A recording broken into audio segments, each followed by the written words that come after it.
excited, or super psyched as they say in places. We've got Gerard Ateshian from Columbia University and Hazel Screen from Queen Mary's in London. I'm not going to say anything more because I'm just bubbling over. So I'll leave it to Hazel to kick off. Thank you very much.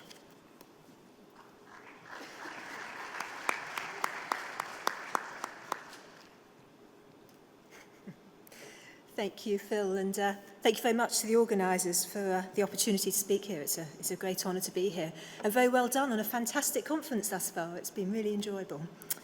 So when we were asked to talk about tissue mechanics as a subject, Professor Ateshian and myself sort of looked at it and thought, gosh, as other keynotes have said, this is really a very large area. What do we cover on? And those of you that know a little bit about certainly some of our work will know that Gerard's very much focused on sort of modelling and theoretical approaches over the years in terms of tissue mechanics, whereas I've been rather more focused in terms of experimental approaches. So our plans seem reasonably logical. We'll split it like this. So I'll cover experimental and hand over to Gerard in a while, and he'll be looking more at modelling and theoretical approaches, and both of us will really try and take you through a little bit of a review to future perspectives. So you get me first. So on that note, I figured a good point to start would be really to say, well, what is tissue mechanics? And certainly to me, it's something about understanding structure and function relationships in tissues. And then you might say, well, why would you possibly care about that? And I guess I could put into two kind of big key areas of particular interest. One of those is about trying to characterise and understand healthy function in tissues. Can we start to understand how it is that a tissue operates when it's working effectively? How is it? What is it about the structure and composition of, say, cartilage that makes it so good at resisting compression? Or how about a heart valve? What is it about that composition that makes it so very impressively resistant to fatigue?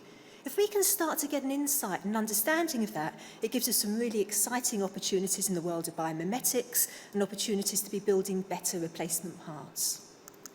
The other area is really that of mechanobiology, and the idea that we can understand something about the propagation and development of different injuries and diseases. And perhaps can we start to look at how, if you overload a tissue, how that structure is damaged, what effects does that have, how does that damage propagate, but also understanding something perhaps about how that influences the cells within the tissue. So you can look at that relationship between cell and tissue and how injury may propagate. All right, so let's have a little bit of a look back then and think about where tissue mechanics has gone over the years. And I guess I'm going to start around the 50s. And at that kind of time, there was a first work where people really started to say, oh, we have the capacity now to be able to take tissues and carry out in vitro biomechanical characterization of these tissues. And here's some of the sorts of papers that came out at that time. So here we can see some looking at mechanics of skin, cartilage, bone, tendon. And one of the things that I found really exciting when you start to look at this data is, even if you look back then at the sort of preliminary work, there was already an interest in people saying, well, hang on a minute, how do these mechanical properties relate to the structure, relate to the composition of the tissues? And of course, the kind of techniques that we had available to us back then were really rather more empirical in nature, but people were using biochemical methodologies, histology, of course, electron microscopy was really big at the time, different mechanisms of looking at composition, at structure, and relating that to the mechanics we see. And here's a couple of those sorts of early papers. Here was one in cartilage, relating mechanics to collagen and glycosaminoglycan content, or similar here in tendon, looking at structure and function relationships. So I've said these words a few times. I guess to me this is integral to what tissue mechanics is about. It's really about understanding something about the structure, the composition, and the mechanics of those tissues and looking at how they all interplay and work together. But of course, the joy and the frustration about our tissues is that this is really quite a difficult problem. Unlike most sort of man-made materials, we have a hierarchical tissue here. These tissues are made by cells, so they're made from nanoscale components built up to make the whole tissue. And my research has been very tendon-focused, so I'm afraid where I pull on examples, they're all going to be tendon. And this is the hierarchy of tendon. Just gives you a feel for what that structure is. It's a very collagen-rich structure. We can use it just to highlight one or two of the kind of main findings as we're starting to get to grips with this structure. Certainly finding out about the collagen triple helical organisation in 54, Ramachandra, was a real key finding in starting to understand structure. It's revolutionised collagen biochemistry and certainly mechanics as well within collagen.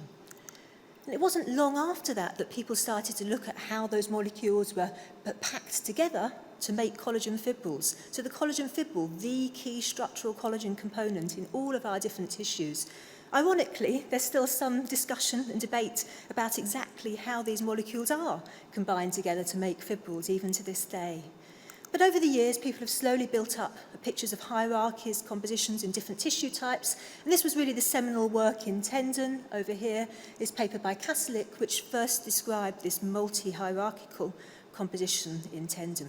But to this day, we're still trying to fill in the gaps. We're still trying to look at what we've got in terms of structure, composition, and mechanics at each of those different levels of the hierarchy. And technically, this is remarkably challenging to do. And we can have a look at some of the sort of different techniques and things we've got to help us with this. If we think of composition, to start with at the top here, actually recent years have made some real exciting advances in terms of the ways in which we can look at composition. The whole new branch of omics, so proteomics, transcriptomics, all of these new biological techniques allow us to probe composition in ways we've not been able to before, to get much more precise detail on exactly what is within a particular part of the matrix. But transgenics as well have really taken off. And we'll all have heard for a number of years now about different types of, say, knockout mice, where you can knock out an individual gene. So you can look very specifically, if you knock out a gene, so you take out, say, a proteoglycan from the matrix, what effect does that have on the mechanics and the structure of that particular tissue? But in recent years, this is getting more and more sophisticated. You can now knock it out only in an adult animal. You can now knock it out only in one specific tissue. So you can really start to probe these relationships in more detail. And perhaps the latest exciting move in the field is the CRISPR technologies, where you can start to do these experiments in animals other than mice as well.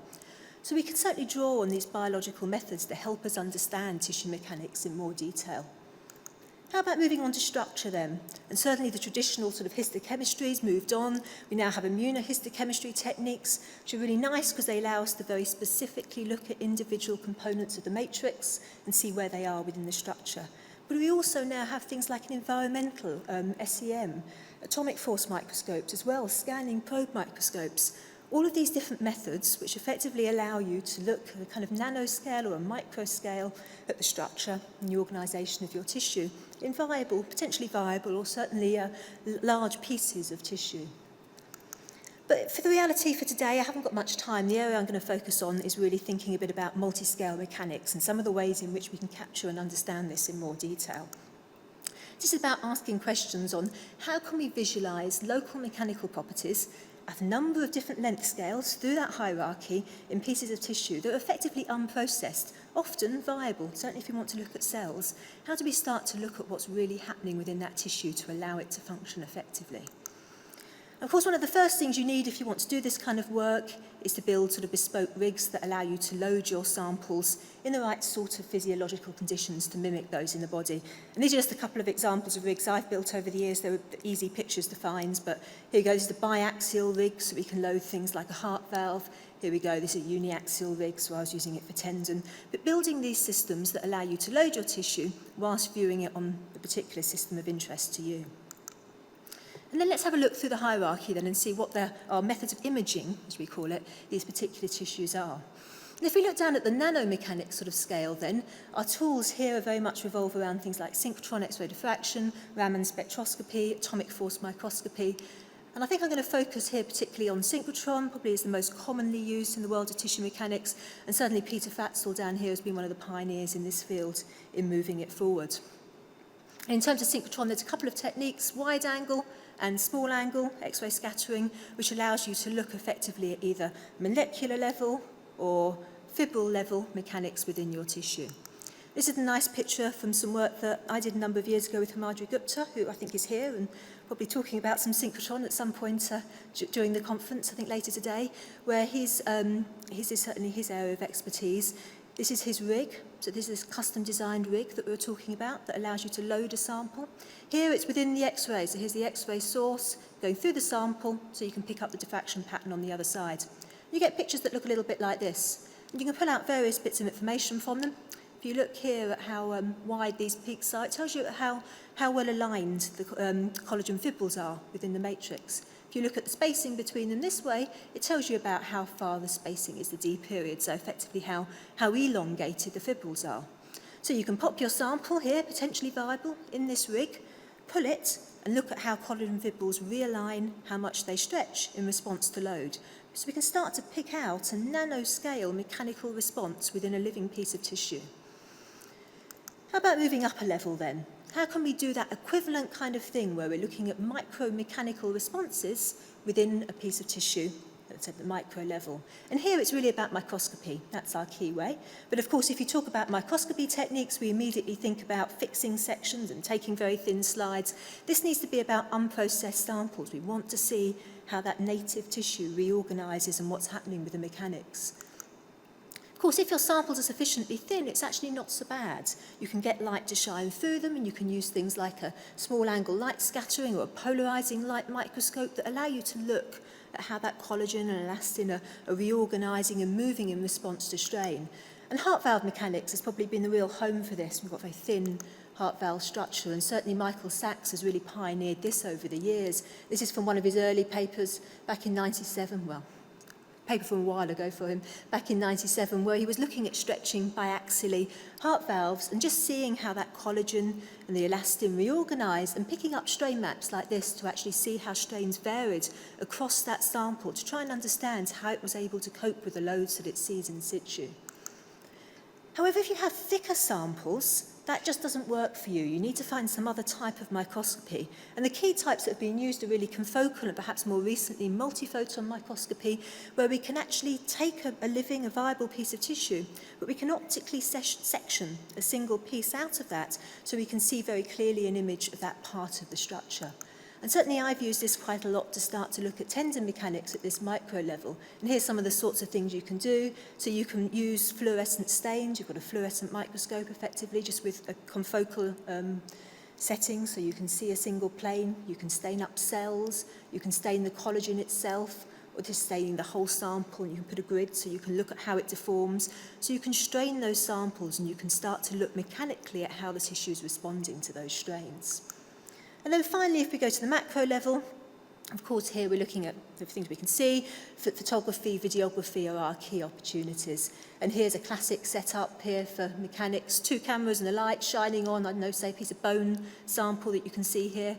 Spray paint that bone with a pattern so we can stretch it and we can look at how that deforms. And in things like bone and skin, this has been very effective. Using digital image correlation, I think Michael Sutton was kind of one of the key players in developing these particular techniques for looking and defining the strain fields across a sample as that sample is deformed. But actually it gets interesting in a number of tissues, and tendon is a good example, where you don't have this kind of continuity at a gross level where you stretch it and the sample more or less deforms in the same way. We have discontinuities and we have slip boundaries. And there's a lot of work at the moment saying how can we start to use DIC techniques to be able to look at this in a bit more detail. And Guy Genin and Hedayat has recently published in this area saying actually are there ways in which we can quantify and understand tissue mechanics in these types of tissues by looking at slip boundaries in more detail. So that's an exciting advance. We want to say, well, that's well and good. That's a little bit about the techniques, but how can we use them to probe mechanics? And I said I'm going to talk about tendon because it's home for me, and I can give you a feel for how we can use these methods to understand something about the tissue. So we can piece these together and look at how a tendon stretches through the nano, micro, and macro mechanical levels. And here's sort of what we've been finding over the years. Found effectively that down here at the fibril and the molecular level, we do see some extension of the individual components. But actually, really, if we look at how a tendon will stretch and recover, it's very much about shearing and sliding behaviour happening all the way through the rest of this hierarchy. Another thing we found that was kind of interesting at the time was a bit more about helical structures. And I mentioned at the start, we've got a helix down here at the molecular level. We found it was collagen triple helix. Since then, we found helices at the fibril level, and most recently, helices as well at a fascicle level. And interestingly, at this fascicle level, we found that as you stretch a tendon, you can actually see them unwind and recoil, perhaps providing a mechanism to allow extension. But about this sort of time, I think I was bringing that story together about 2009-10, I started to find something which is far more in your territory than mine, perhaps, to begin with, this realisation that, of course, not all tendons are the same. And if you actually start to look at them, our tendons have very distinct and very different mechanical functions. Of course, our Achilles is very different to those in the hand. And we have these two main categories where you can describe tendons either as positional, where you're essentially positioning a limb into wherever you want it to be, so it is quite low stress or low strain. Or we have tendons that are stretched significantly, often by external forces, say during landing, where we see a really large stretch so that tendon can store energy, which it can then return to the system later in locomotion. So these tendons see very high stresses and strains. And of course, we can't pick every tendon and just plonk it in one of those categories. Of course, it's a gradual variation depending on the function of that tendon. But the question that really interested me was to say, how can we start to use some of our understanding of tissue mechanics to say what's happening in terms of changes in the mechanics of that tissue, the composition, its structure, that allows it to perform these really very, very different functions. Because if we can start to get a handle on that, maybe we can start to understand why it is that some people's Achilles tendons really are that much more injury prone than others. Is it something structurally in their inability to work so effectively in that energy storing role? And a model that we and a number of other people use, you'll often see used to investigate this sort of positional energy storing tendon difference is the equine leg. And here we go. So you can look at a positional tendon down the front here, the common digital extensor tendon. This is the energy storing tendon down the back here, the superficial digital flexor tendon. And perhaps this gives you an indication of why we're so interested in this as an energy storing tendon. Here's our horse standing. This is the fetlock joint, an awful long way off the floor. This is the horse as it lands, either from jumping or during galloping. That fetlock almost drops to the floor. So you imagine this tendon down here. It sees huge strains. It's a little bit better than our Achilles as an energy store. And certainly people like Alan Wilson, Andrew Byrena have been really key in developing our understanding of how this energy storing role functions. This is a paper by Byrena back in '96. We started to bring this together, showing that in reality this ability for the STFT to stretch, it stretches by just about 20% during galloping for the horse. That's huge. But that gives you something like a 36% increase in efficiency in galloping. So you can see it has a really important functional role. But for me, of course, it was like, well, mechanically, what's happening? How does that work? And we did some tests, and here you can see just mechanical differences between those two types of tendon. Here's our energy store, here's our positional. You can see that energy store is less stiff. It can stretch more to cope with that particular mechanical environment. But of course, the sorts of things I want to ask are, what are the structural, what are the compositional adaptations that enable this to happen? We can have a look at these two different types of tendon then. And if we look at positional tendons, and looking through that hierarchy of different methods I was describing earlier, we managed to piece together that effectively a positional tendon predominantly stretches by sliding down here, really between fibres and between fibrils. That's its main mechanism to allow it to stretch. It can't stretch very far, that's fine, it does the job. So it's low strains, that behaviour gives it quite a high stiffness. It's actually rather more of a viscoelastic response as well. By contrast, if you look at an energy storing tendon, we see here that the much higher strains we need in this tendon don't rely on fibre and fibril sliding at all. We see very, very little of that. What we see instead is up here, sliding between fascicles to allow those much larger strains. And the other thing we found was it talked about this fascicle rotation and recoiling. This was really very prevalent in energy storing tendons, perhaps as a sort of spring mechanism to allow them to stretch and recoil more effectively. So this type of property gives you higher strains and less stiff tissue that behaves more elastically. So just to kind of bring that together and sum up where we can go with that, how can we start to use some of the different opportunities and things that are out there to help us move forward? And of course, we talked a bit about the idea that we want to use biological tools to probe composition and structure in more detail. And one of the first things I wanted to do as we started to pull this information together was say, well, what is it in the matrix between the fibrils, the fibres, the fascicles that allows these different sliding behaviours, that controls them? So we can start to look at it. And here's some preliminary sort of pictures. Here's our energy store, our positional. This is looking at elastin. I thought this was beautiful. This is, these are fascicles. This is the matrix between them, the interfascicular matrix, really elastin-rich in an energy-storing tendon, perhaps allowing that kind of sliding and recovery much more effectively in that particular tissue type. How about looking at decorin? So decorin is the main proteoglycan that you find in tendon. If we look at that, it's brown in the stains here. We can see a lot more of it throughout this particular sample here. So this is the positional So there's much more decorin between the fibres, between the fibrils within this positional tendon. Perhaps that has some role in modulating that ability for fibrils and for fibres to start to slide. There's opportunities here then to use biotools to start to visualise what's happening in the matrix. And where we're starting to go with this now is say, well, can we manipulate that?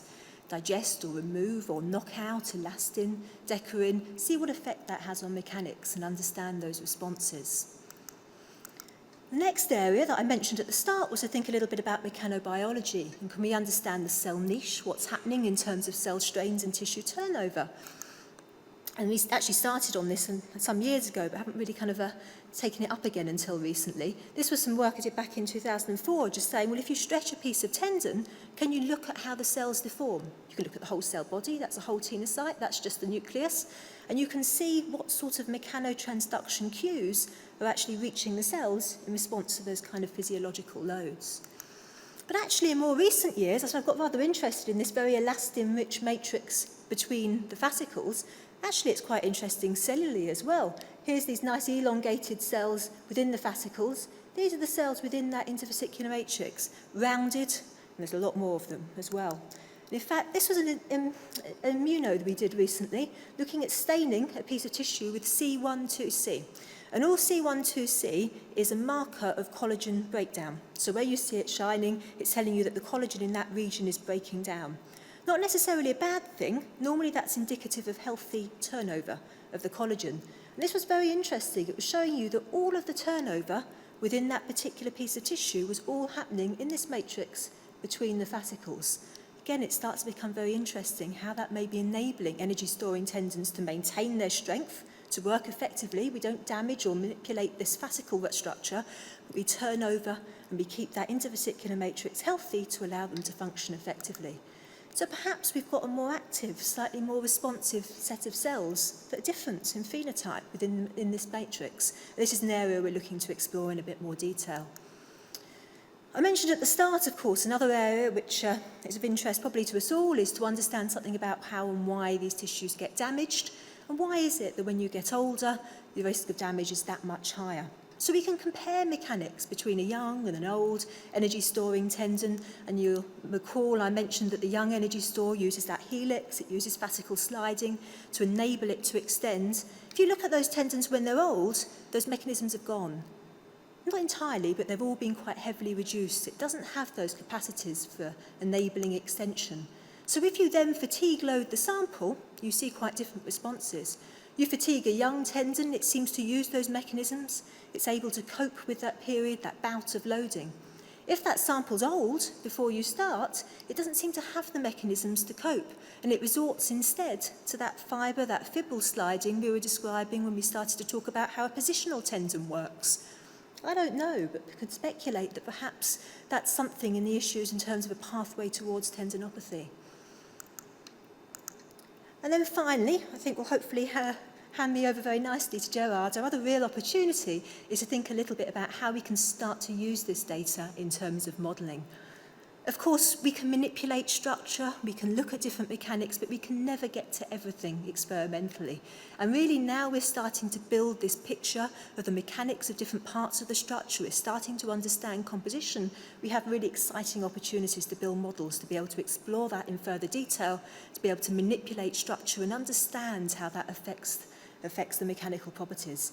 And these are perhaps two of the key players in the tendon field. We've been working with Jeff Weiss here, who's been looking at rather more of a macro level. Here, this is his helical arrangement of fascicles. How does that work mechanically? How can that actually perform or improve the energy storing role in tendons? Or Markus Bühler down here, who's been working really rather more atomistically and building up from the molecular level. This is actually bone, it's a bit of a cheat. But it gives you the idea of building up through triple helices into collagen fibrils to understand how it is that these tissues function. So I think that's a very good point for me to hand over to Gerard to talk a little bit more about some of the theoretical approaches, but I must just finish by thanking the various members of my lab group and funding sources in relation to some of my own work that I've talked about. So thank you.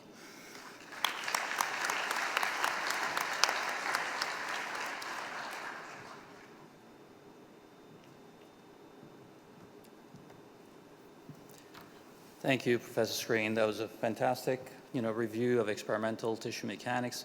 Thank you, Dr. Riches, for inviting me. This is a great opportunity for me to present to you this morning. So I will talk about theoretical mechanics. What you have seen is that experimentally, it's quite extraordinary what we can achieve today. The level of sophistication that's afforded by various methodologies to peer down to the molecular level of the tissue is extraordinary, and that's why there's a lot of advances currently available to us today, thanks to these experimental techniques.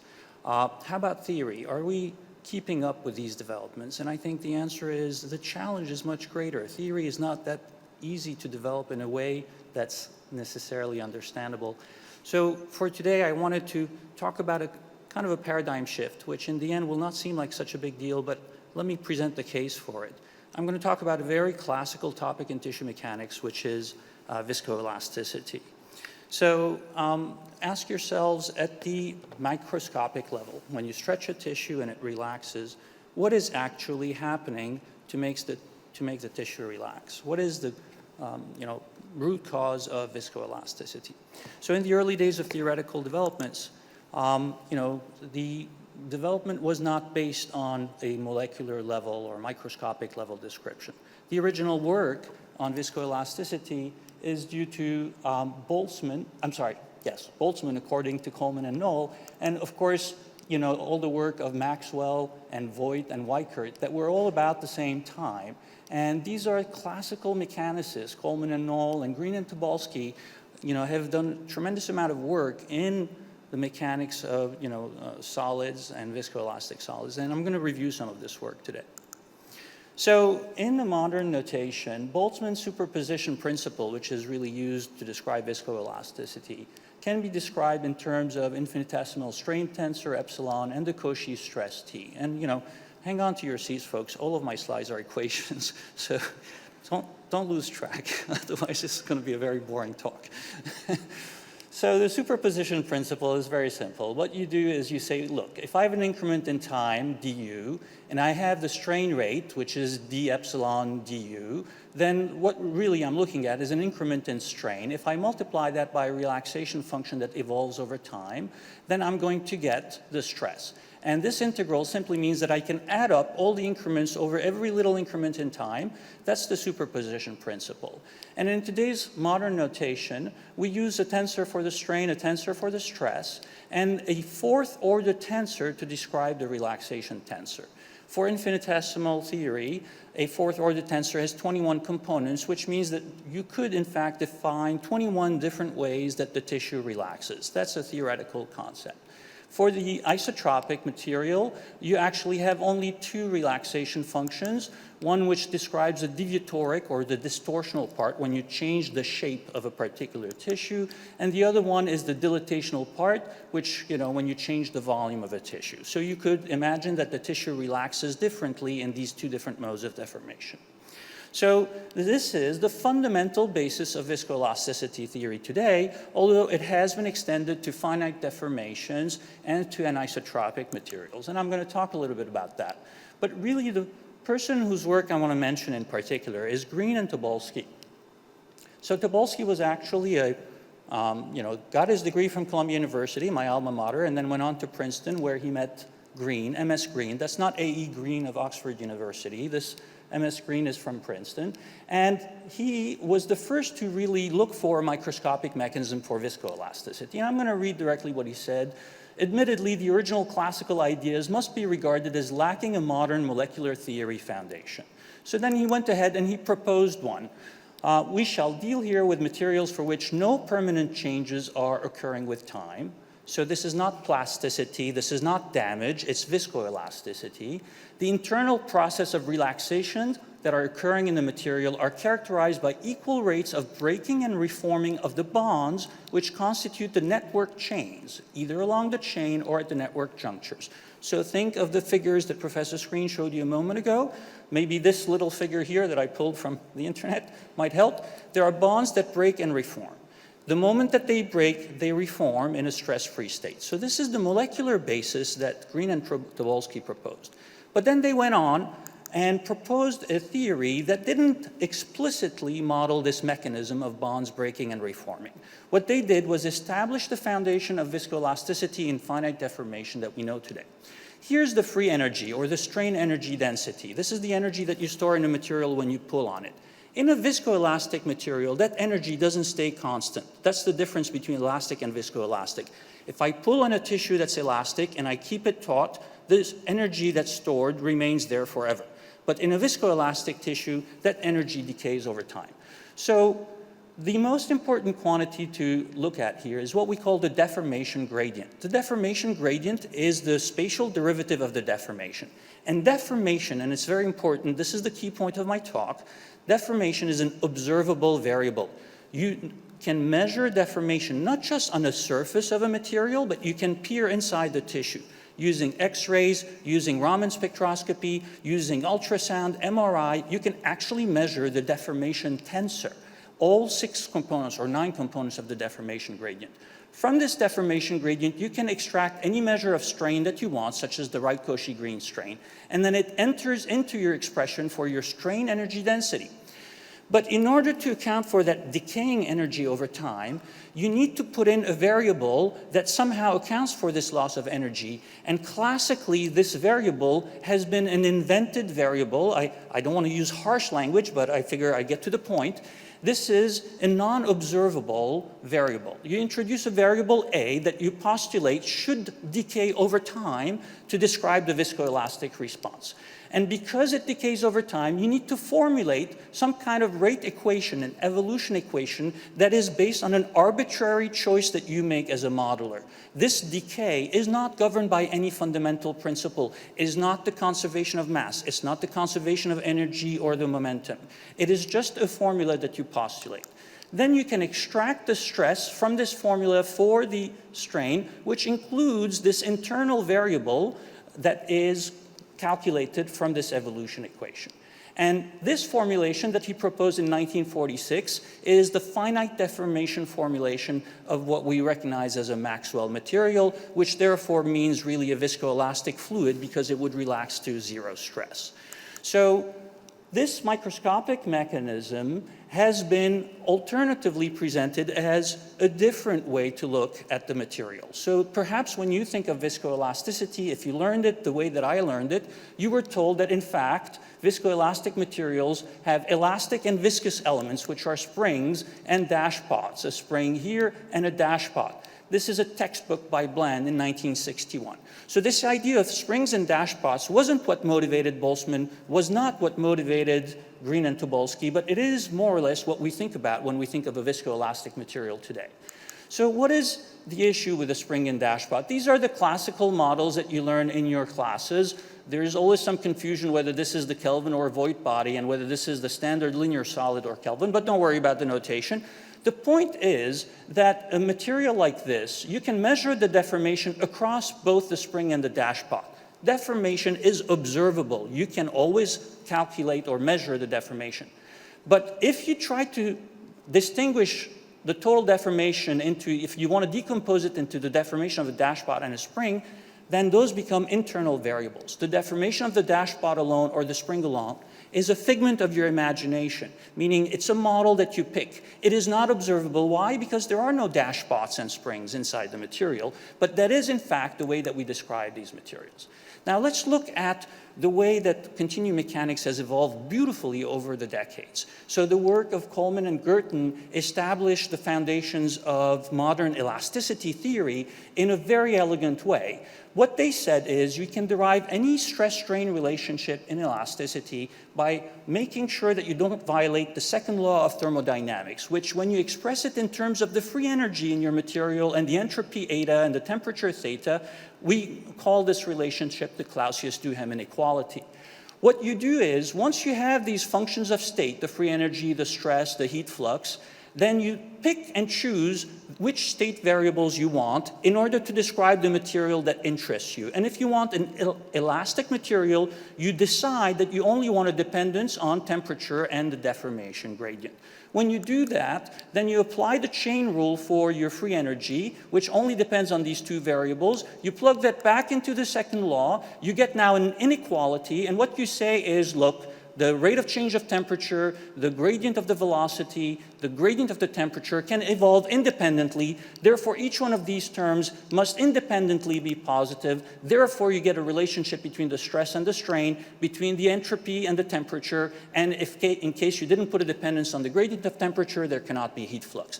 It's a very elegant method for formulating elastic materials. So how do you use this very rigorous approach to describe viscoelastic materials? Well, Coleman and Gerton in 1967 decided to formally introduce this concept of hidden or internal variables. They recognized these are non-observable variables, but they proposed that is a fundamental way of describing viscoelasticity. You introduce a new state variable, such as the one that Green and Tobolsky introduced, that puts in an additional term in your chain rule, which you now plug into your Clausius-Duhem inequality. But pay attention, if you keep saying the same thing as you said before, temperature rate of change is independent of velocity gradient, independent of gradient of temperature change. If you make the same argument here, that A dot is independent of all the others, you would have to consider that there's no dependence on your internal variables. So instead, they proposed that there should be a response function, that this A dot is not independent the way theta dot is independent of theta.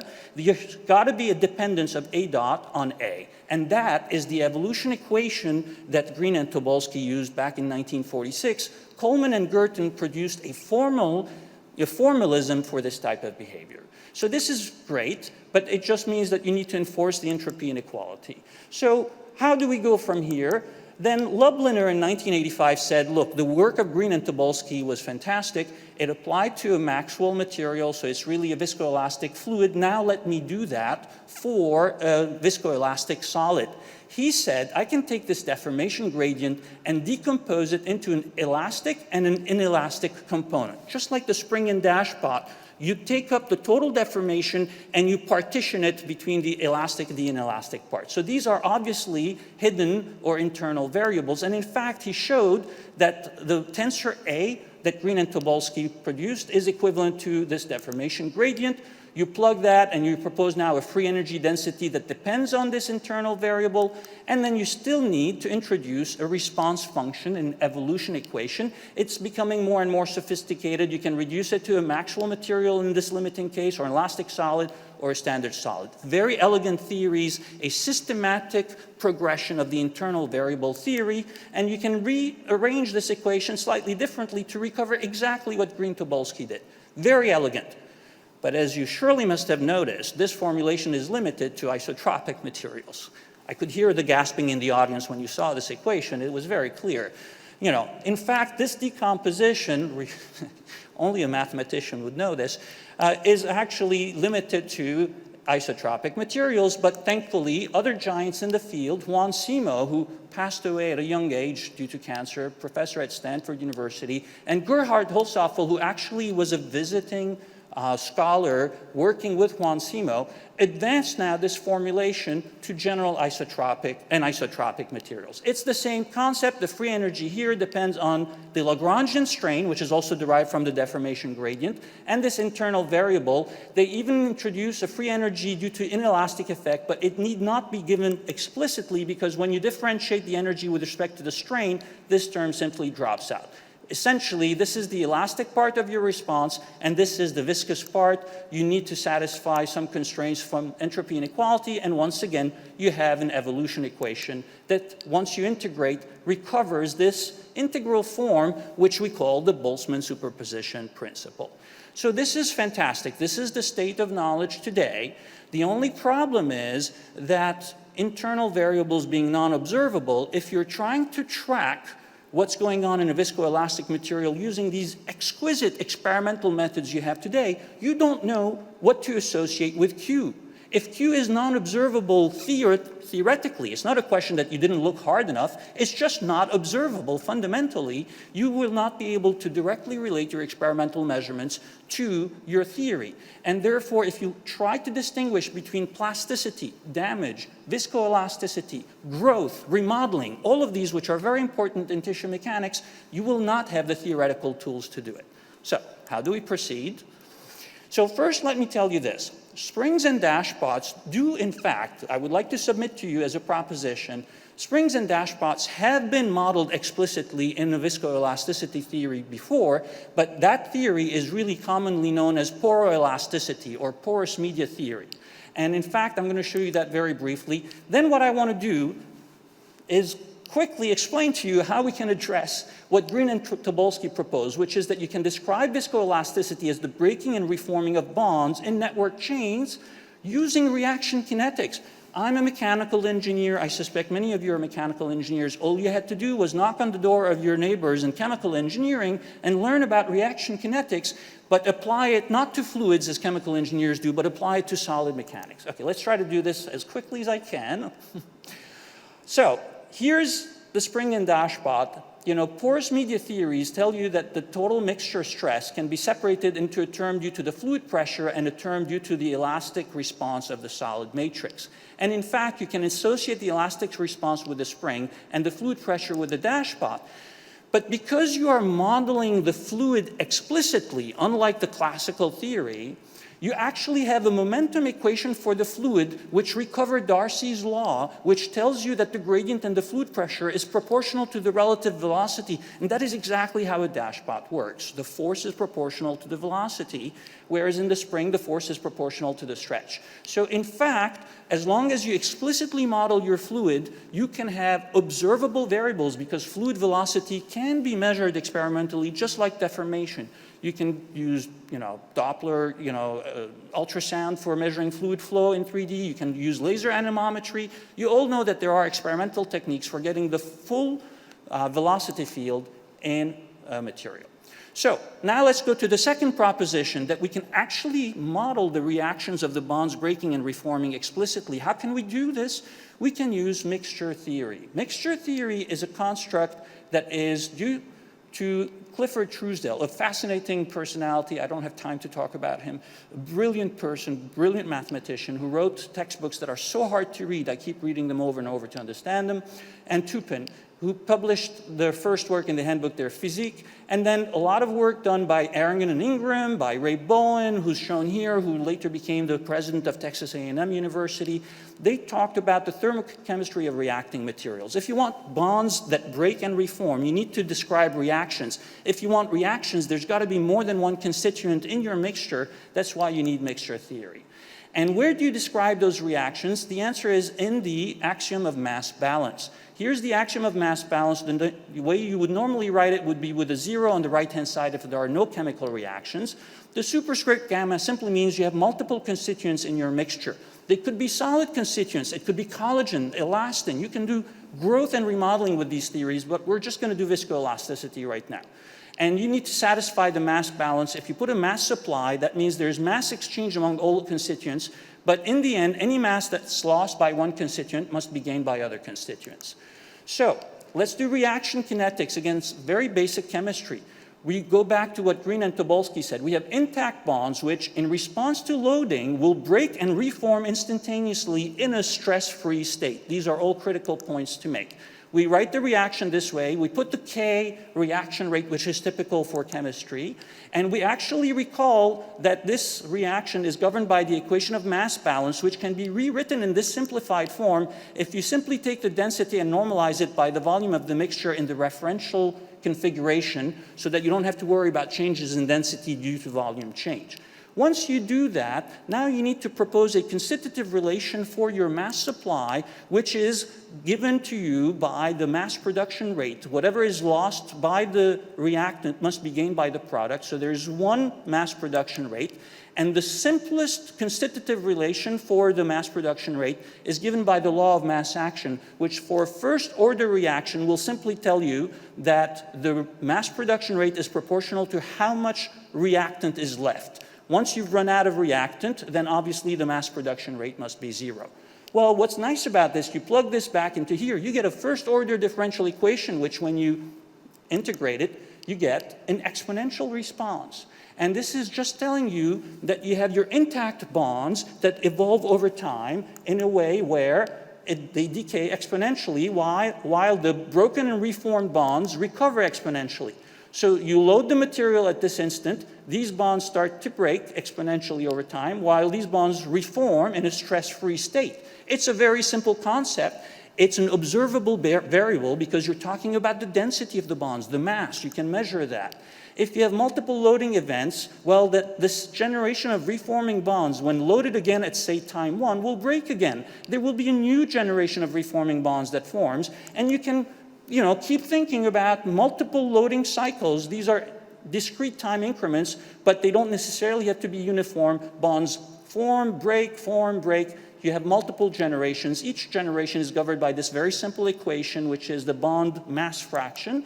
And then you need to now keep track of the fact that every time a bond is reformed, it's in a stress-free configuration, which means you need to track the deformation over time. But the good news is, and again, I'm going to try to go over this quickly, you have the deformation gradient relative to your resting configuration, and then your deformation gradient relative to the time when these bonds were reformed in a stress-free state. The good news is you can always keep track of the current deformation, which means you can always get the relative deformation relative to any time point before the current time.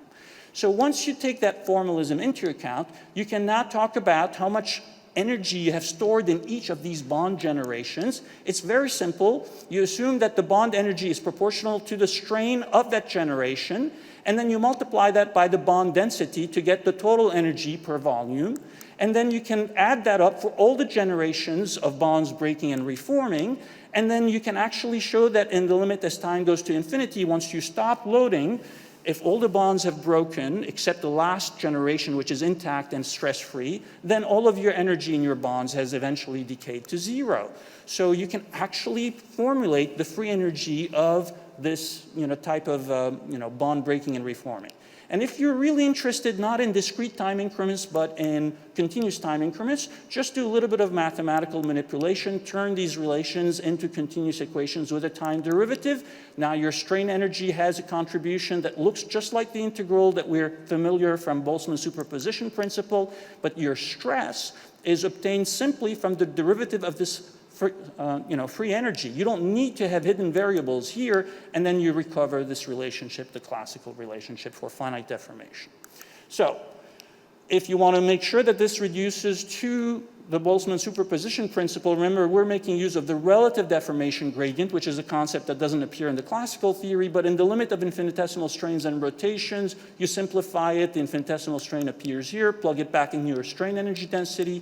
If you have a linear stress-strain response, you can decompose this expression into 2 terms, plug it back in, and you get exactly Boltzmann's superposition principle. So what's interesting then is that the classical framework of linear viscoelasticity is consistent with this bond breaking and reforming, but you examine it now with observable variables because you can actually track your bonds that are forming and breaking.